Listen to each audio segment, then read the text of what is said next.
So we will begin. Parshas Pinchas. Lilui Nishmat, my dear father, Pinchas ben Moshe Tzvi, a Holocaust survivor who lost his parents and 7 of his siblings, of his 9 siblings at the age of 11, and remained full of Simchat Chaim until his last day, Chet Nisan, this year, at the age of 95.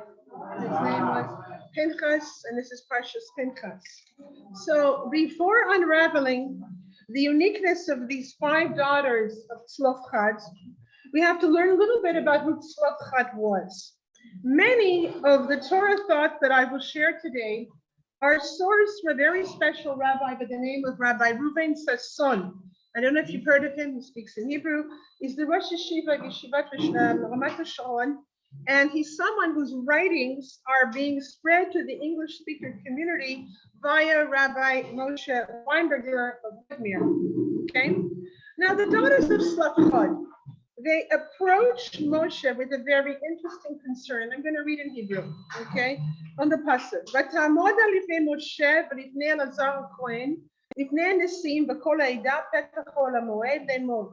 אבינו מת במדבר, ולו לא היה בתוך העדה הנודע על השם ועדת קורח, כי בחטאו מת ובנים אין לו. Loose paraphrasing, they're saying, they have a ta'ana, and they're saying, look, our father, he didn't die because of Korach, and we have no brothers, and we have no sons, so we need to talk, the kitzur. Okay, so Rashi teaches he died of his own sin, not part of Korach and the gang. And the Gemara has a few opinions. Okay, who was Tzlofchad? Rabbi Akiva teaches he was the Mekoshe Seitzim, the one who was guilty of doing Melacha on Shabbat. The next opinion of Rabbi Yehuda is no, he was one of the Mapilim. He was one of those who came to tour the land and they came without permission. Hashem's response to the daughters reveals many hidden teachings. Ken benot Tzlofchad davrot, naton titen lahem. Hashem says, these girls, they're speaking good. Naton titen. And Rashi teaches, based on Onkelos, the explanation of the word ya'ot. Ya'ot means ra'u enehem masha ine Moshe lo ra'u. Their eyes saw deeper than the eyes of Moshe Rabbeinu. Now, more profound even is that this was specifically because of the topic of Nachalat Eretz Yisrael. Okay, Rav Sasson explains that the perception of these women with regard to the profound importance of having a chelek in Nachalat Eretz Yisrael, which resonates deeply with us, okay, and was so praised that this whole chapter in the parasha is referred to is Parshat Benot Tzlofchad. That's what it's referred to, the parsha that has to do with them. Now, what is the deep connection between women and Eretz Yisrael? Isha, a woman. That's a good question. I hope I try to answer it. Okay, try. Isha, a woman is referred to as bait, right? Keret bait. You have the word karka, which is land, homeland, nachala, homeland, where we establish our existence. And Isha represents identity. Our sigula, our identity is determined by the mother. And don't get me started, I work for a Basin, okay, so that's what it is. It's the mother. It's the mother, okay? Don't show me anything else, okay? Rabbi Sasson teaches, based on the Zohar, that Hashem created this world with 2 distinct forces. One, time, the other place. Makom, Bizman, okay? Women, for anybody knows a little Aramaic, Nukva, okay? That represents Makom. We are the place. We are Makom. And I'm going to expand on that. Man, in Aramaic, Dukhra, okay? That's Zman. Now let's understand how that manifests itself. Innately, man is driven to conquer. That's the dominant trait. Zman, time. Gotta achieve more, accomplish more, gotta do. Increase boundaries. Women are exempt from time-bound positive mitzvah aseh grama. Now, that's a huge discussion when I give my tefillah classes. That's class in itself. And I only have a few minutes. I'm trying to race, okay? She's great. Women are the neshama. Women are the ones with the oil of ki. The child is enveloped. The child is enveloped in the womb, in the warmth. The mother's enthusiasm for the mitzvahs. Rav Soloveitchik says, Kol tomar lebeit Yaakov v'taged lebnei Yisrael, right? Who's Beit Yaakov? Any of you go to Beit Yaakov? All my daughters did, okay? Beit Yaakov, that's the girls. So the question comes up, why did Hashem give the Torah first and say women and then men? Because he said, if the child doesn't have the brim, the enthusiasm, the love for the mitzvahs, the Torah teaching, the words of psukim will be forgotten. It's the woman who imbues that into the child. Mother, Annie, the whole thing. It's all us. It's the bayit. It's the makom. Don't worry, I'm not such a feminist. I was going to say Torah. Okay. So, which is okay. So, B'not Tzlochat, they were pained at not having a chelek and a part of our precious land. And they deeply understood the koach that the Holy Land carries for the future generations. Now, if women represent the makom, Eretz Yisrael is our makom. It is the land where we can carry out most of the mitzvot, still no Beit HaMikdash, and 6 days a week, Sheshit Shmei Maseh, are referred to classically to the Ish, the one who is chasing. He's the one chasing, accomplishing, conquering. And women are referred to, the Isha is equivalent to the Shabbat. What is the Shabbat? Women usher in the Shabbat with the candles. The day to connect to our nekudah pnimit, to our inner point of holiness within us.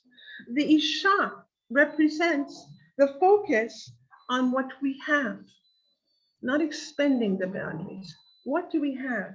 Taking stock of what we have, what our homes, what our lives, what the matanash from HaKadosh Baruch Hu. Okay? And we look deeply inward and we take stock.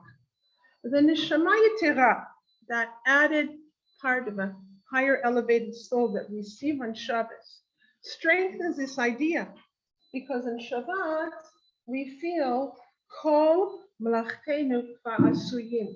We have to go into Shabbat and know that it's all done. That's it. Doors are closed. This is done. Everything's on the plata. It's it. It's all Asuya. Okay. And there's nowhere to run.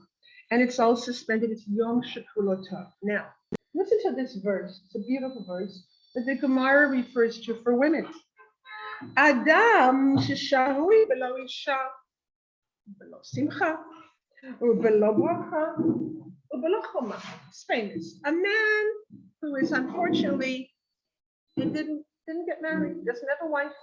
It means that he does not have bracha, the Gemara says. It says he does not have simcha, and it says he does not have choma, a wall. That's not so flattering sounding. Do you want us to think of you that you look like a wall? Well, Rav Sasson goes deeper and he says, and I love this expression, he says it in Hebrew. It says, the woman, if a man does not have a wife, it's lelo ogen pnimi. He does not have an internal anchor. It's beautiful. Okay, do you understand that? So what does it mean? She's the anchor for men. She's the wall. Okay, she represents the boundaries, the ability to curb the passions and to create the bayit, which is the oasis of calm, and that mikdash me'at, where all of the mitzvot come to life in the home. When I teach my students, I tell them, when mikdash me'at is everything, nothing can be done without your mikdash me'at. That's where it all happens. That's when you need to get married, and definitely you should get married and have a family, please God. Okay, so it's when the mitzvahs come to life, and it's in our hands, because women represent that inner connection and that ability to be in touch with the nekudah elokit, that divine spark, and to anchor our families. So one of the questions, okay, that was raised, in fact, was about the apportioning. giving up the nachalot of Eretz Yisrael. It says it was done by a goral. That's strange. A goral. Where do we know goral? He peeled poor. What does a goral mean? A goral means it's something sounds like by chance. The Chachamim ask, does that make sense? Is that befitting to talk about giving out our holy land by take two, go to Loto Toto, whatever? What does that mean? Does that make sense? Well, it goes deeper. How can such a lofty decision, such a distribution of our land, be decided by Goral? And the reference to Goral here in our Pasha is something much higher. And what is the point here? And it's much loftier. We know that every corner of this holy land has its yichudiyut. It has its individuality. It is not random, but rather the message here is that the chalukah, the division and the apportioning of the land of Israel is above. It's me'al hada'ah. In other words, we have to realize the division of our land is a divine apportioning, recognizing that it's not in our control. You see, when we say the word goral, like mikra, not Purim now, it's by happenstance, by chance, but no, it's like above. Don't think you have control. Don't think you understand exactly what the kedusha of each chelik of this land. This is coming from above. This is HaKadosh Baruch Hu, who knows exactly what each part, where each shevet should be. And I would add to that, if we look even deeper, okay, we're saying, Ani lo b'shlita. We're learning, I'm not in control of this. And where do we have another very significant reinforcement of this concept? We have it on Yom Kippur. I hate to tell you, it's not that far off, okay? Almost a Shiva Shabbat. At the peak of the Yom Kippur davening, we read about the kapara via the goral, okay? The seir lazalzel, right? And what does that mean? Even though we're immersed in so much tefillah on Yom Kippur, the ultimate kapara is coming from Hashem. It's like, you know, we teach the day of Yom Kippur, if you do nothing and you just fast, it's at Tzomah Shalayom, you have a level of kapara, right? So goral is something that is higher. It's something more above. So just as the land of Israel, almost finishing, look at the clock, has numerous geographical areas squeezed tight into this tiny, magnificent land, Rav Kook teaches that each and every Jew has his shoresh neshama, the root of his or her soul that belongs to a certain place and feels enlivened in different portions of this land. Now, I'm speaking to ladies in Tzfat. What can I tell you? Do you not feel, whoever, each one with your stories, that this is your shoresh and neshama? Okay, and I have to tell you as an aside, I come from Montreal, and I do teach international, and people ask like, oh, so you have a home in Israel, so it's in Yerushalayim? And I go, no, I go to Tzfat. And they go, what? You know, why? So the quick answer that I say is, do you have a problem being 10 minutes from every Shabbat? Wow, no. I go, there's a longer answer, 20 years of davening. And I'm not joking. Okay, she knows. All right. So like everybody's, and it doesn't matter. Our neshamas are pulled to different parts of the sun, and that's all good. So let's deepen this discussion one bit more, okay? And the strength of these benot tzlafchad. The words in the Torah describing how they approached Moshe were v'tekarevna v'tamodna. Very strong words. They approached and they remained stationed, okay? Firmly positioned, not argumentative. They were not tsunua. No, they were not, but they were focused. They were driven by an important sentiment. Something was not right. It didn't feel right to them. It just didn't make sense to them. Something deeply relevant was being overlooked, that they were not going to get the chelik b'nachala. A certain kedusha was not actualized, and they needed to see that actualized. So the Torah is teaching us that it was particularly the women, the daughters of Tzlafchat, who had the capacity to fully realize the potential of the land. And I'm not offended, but I'm telling you, the Torah, I always say this to them, and I can go on and on. When you really understand Yiddishkeit, you understand the halak, that holy place that Hashem has for Jewish women. It's only because you don't understand it. And I'm sorry if you don't, we'll try to help you, but that's what it is. So the last point that I would like to talk about is the mitzvah of hafrashat challah, which is not in this parsha. It's in the parsha Shlach. But when we only got that mitzvah, it was going to only be shayach on us when we reached the land of Israel. Okay, so it says Reshit Arisotichem. And I want to just say one beautiful thought here, and I'm closing. The mitzvah was given to women, okay? And what do we say? We say Haray ze chala, right? We lift and we say Haray ze chala, this is chala. So as the son explained so beautifully, he says, we are in fact saying this dough, this little shtickle that we pick up, this potential bread that involves all the steps of planting and threshing and winnowing and all the melachot and everything. And this was the labor that was decreed in Gan Eden. This is going to be our curse, right? And that we were going to have to toil and that we're going to have to work physically.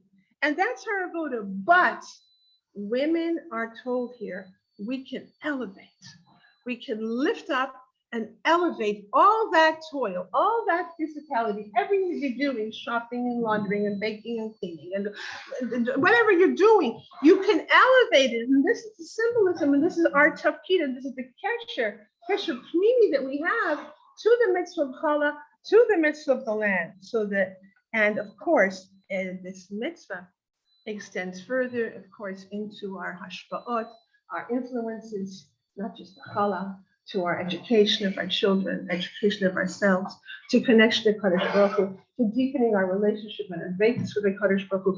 All that is in our hands.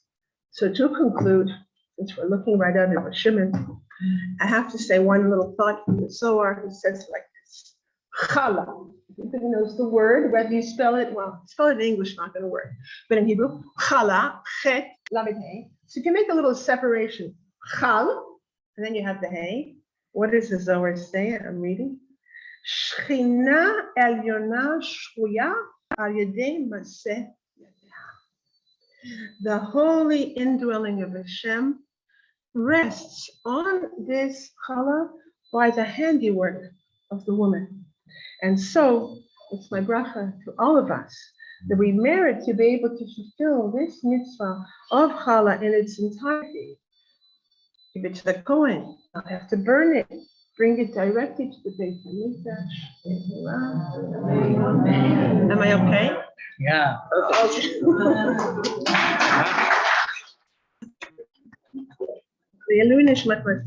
Okay. That was very beautiful. Thank you very much. Very much. Okay, so first of all, welcome to all the visitors and first timers. Thank you all for coming. Welcome back to Elisheva. Who else has returned? That's it for now. Okay. And so at this time we do every week we do a short study of Hilchos Shabbos, and we've been spending many weeks on the Malacha Boneh building.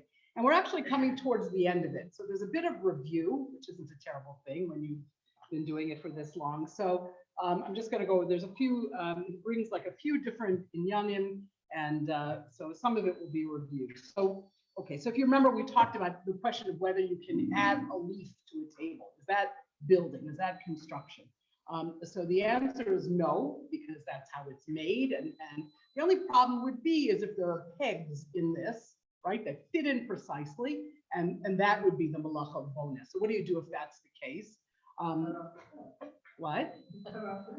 Cut off the pegs is one, is one option. Do it before Shabbos. If, you know, like surprise, somebody like 10 guests show up at your house and you have no choice, you're not going to turn your guests away. You're not going to have them eat on the floor. So there is a position that you can put this leaf in, even if you're fitting it in precisely, with the assumption that you're going to remove it immediately. Because you remember the Dioraisa aspect of boneh is that it's building a permanent structure. So this would not be a permanent structure. This would be a temporary structure. So that's how you would be allowed to do that. Okay, so mothers, putting a canopy on a crib, putting some kind of a insect screen or some kind of canopy on a bed or on a crib, playpen. So you're not allowed to do this. Okay, that's that's the idea of making an ohel, making a tent over that structure. The only time you can do it, I think we may have talked about, is Like the plastic over the carriage for rain? no, It's okay. you can't. I don't know. No, you Long can- time for me since I've done that. Okay, no, you if there's a hood that's attached, Yeah. then you can open it up. If there's But those plastic, the kids I see, they put them all over if the it's whole if stroller it's and already storing. if it's already So then on, leave it attached. if it's either attached Mhm. or it's already partially open, then you're allowed to use it. And that's actually the situation, that if it's partially attached, then you can use it. Like if like people sometimes have these mosquito nets over their beds and stuff. So if it's like tied to strings or to hooks or whatever, then you can spread it out over your bed. If not, you can't use it. Okay, large toy house. That's what I call my house. A large, be a lot of fun. Large toy house. No, this is a toy for children. And actually, if you move it, right, you are creating a new ohel, right? It's an existing structure, but the ohel, the tent is over here. This is where the thing is standing. If you then move it, I love these visuals, you move it to here, right? So you've now created a new ohel. So that would be a problem. The only time that you can do that, so like tell your kids, the only time that you can do it is if it has a floor. Okay, if it comes with a floor, so you're not actually making a new ohel. Like a little tent, they come pop-up tents that have a floor. No, this pop-up tent is a different situation. This is actually like like one of these plastic toy houses that so you can't move it unless it has a floor. But now we have the situation of pop-up collapsible tents and sukkahs, and you can't use them.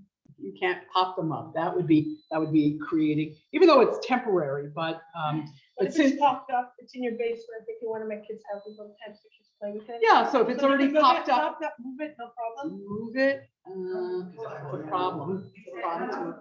Yeah, move it is They have a unless little it comes with a plastic floor. Yeah, plastic Oh, floor. Okay, if it has a floor, then it's not a problem. And even like we've talked about this that the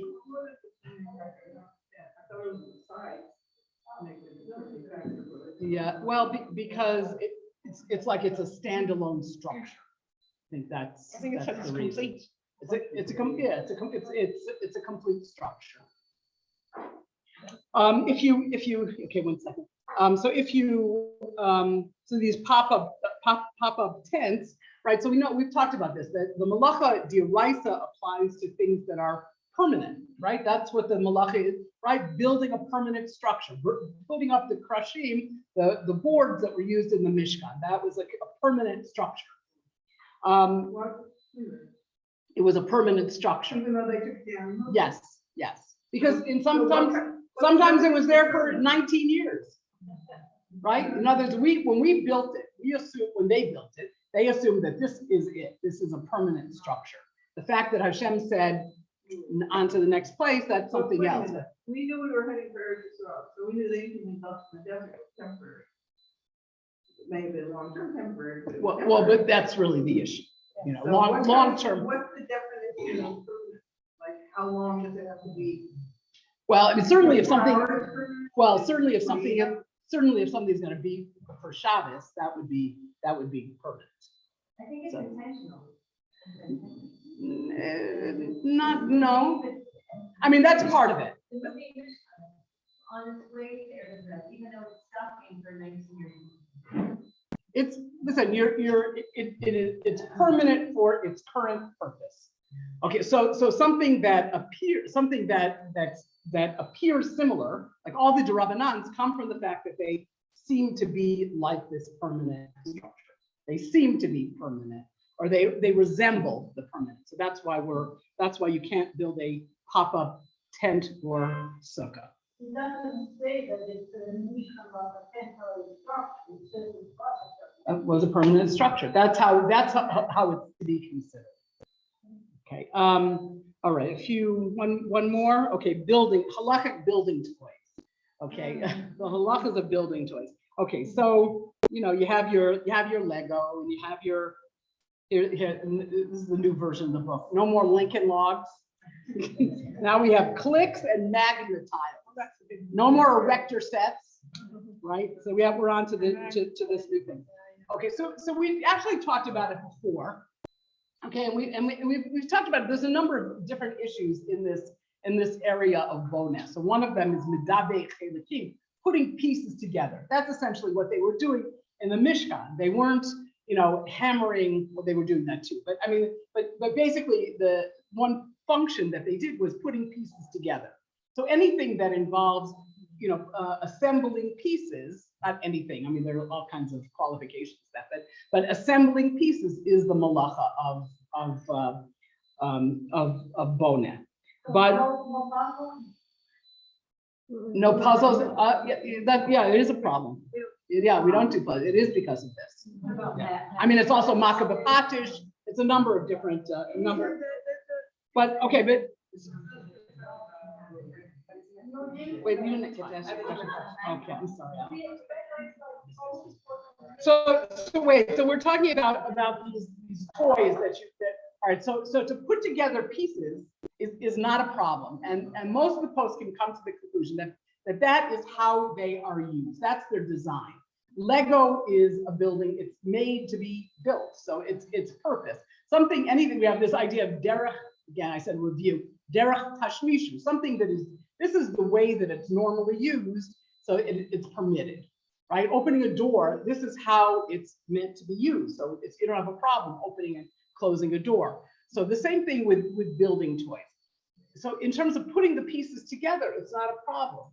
So what is a problem is if a kid uses his Lego and he makes like a little garage for his toys, for his trucks, and like kids like that. Like that's part of the pleasure of. I mean, I like it too. Part of the pleasure.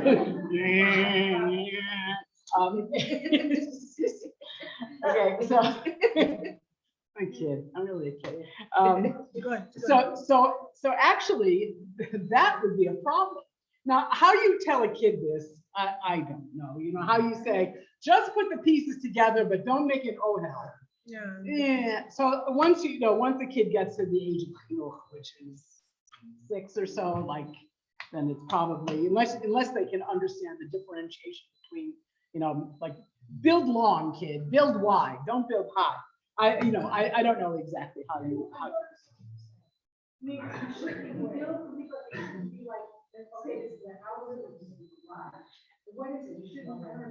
What you can't do is you can't build. We said was an ohel, meaning sides and a roof.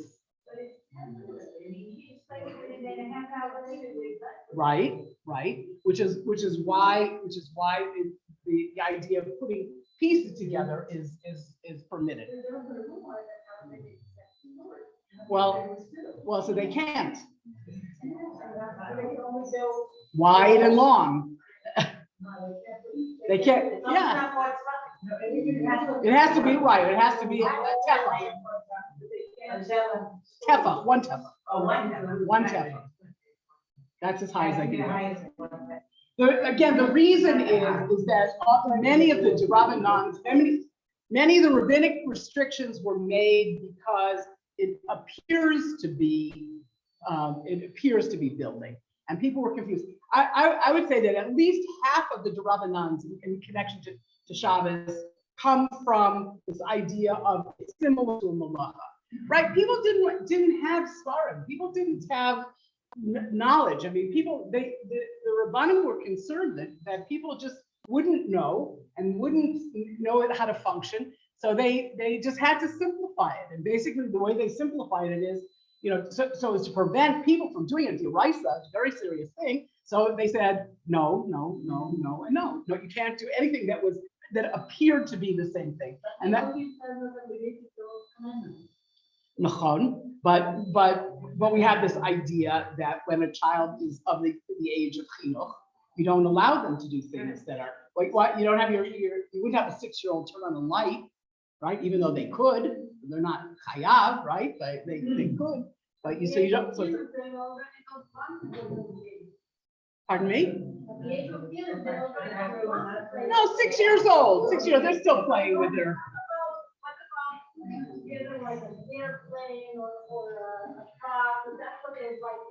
Yeah. Yep. This is, I mean, we're talking, I mean, listen, there are other toys that are probably that. We're talking specifically about the toys that have to deal with bonet, right, building. So, okay, I think that's it. What did you, I'm sorry, you My wanted to? question is related to this. I'm wondering if anyone has like a good one-liner of how to explain this to a small child, that we don't create a negative association with Shabbos and, oh, we don't do that on Shabbos. Like we can't play with that toy on Shabbos. I try to put all the toys that we really can't touch, like musical instruments and things, away. Right. But then like, if we're doing something like that, I don't want them to think, oh, I can't do that because of Shabbos. Right. I want them to love Shabbos. How about special Shabbos toys? Something that's like And then if really. they find like stuff that like you're not supposed to, you know what I mean? Put away the toy. I don't know, mothers. Depends on the age also. Yeah, but delicately, the day goes from becoming first no's to becoming yeses as they become more, you know, they don't expect, they give them patience, you know, don't worry. Keep imbuing them with what you do.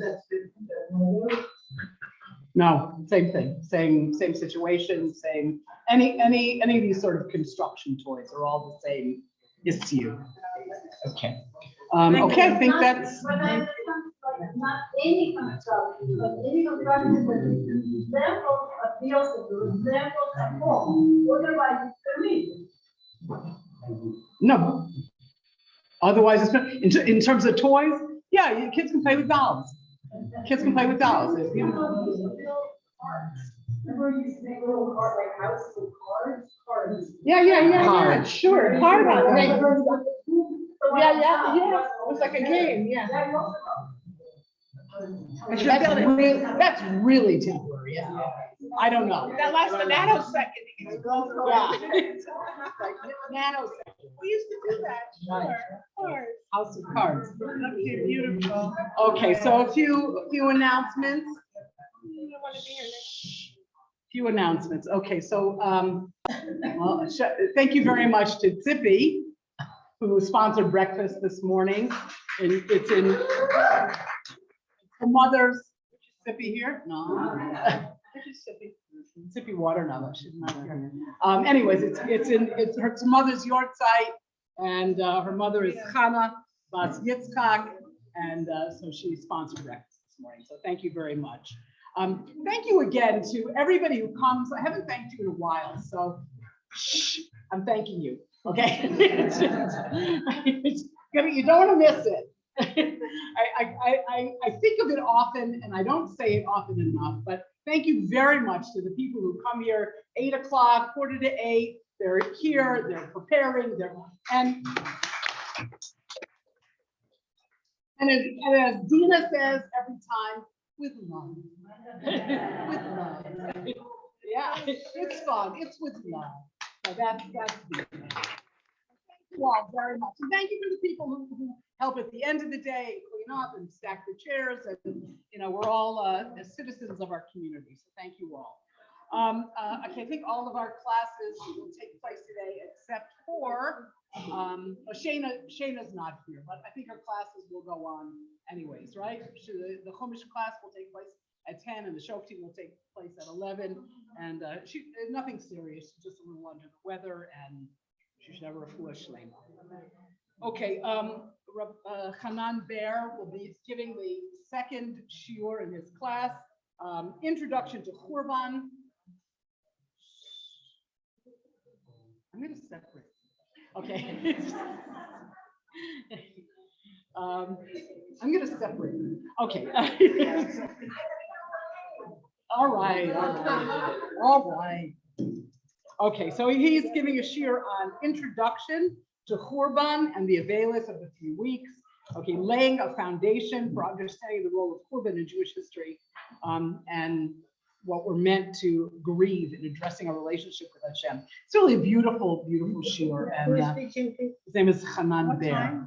So that's at 12:30. It's really a beautiful shiur. If you missed it, everybody should really check out our YouTube page, our YouTube channel, and there are really many, many valuable and beautiful shiurim for you to listen to. You may not have heard it all.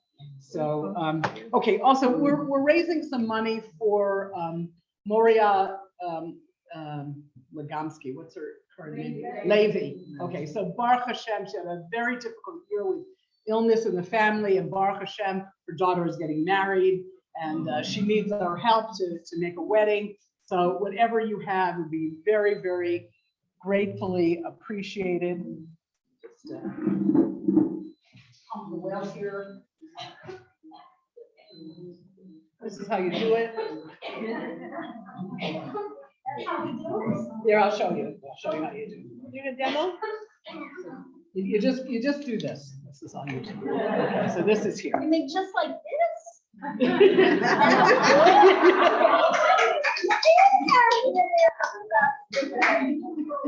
We gotta dance today because 3 weeks are coming in. If Mashiach is not here by Wednesday night, it's gonna be a little hard to dance for 3 weeks. So, la, la, la, la, la, everybody.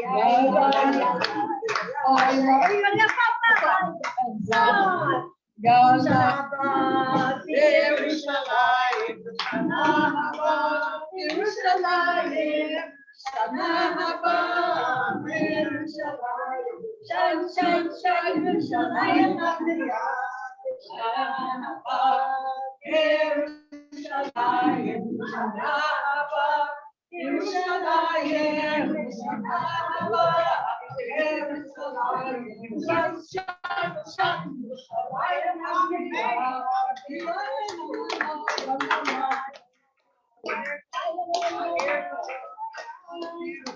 Okay, a few more things to do.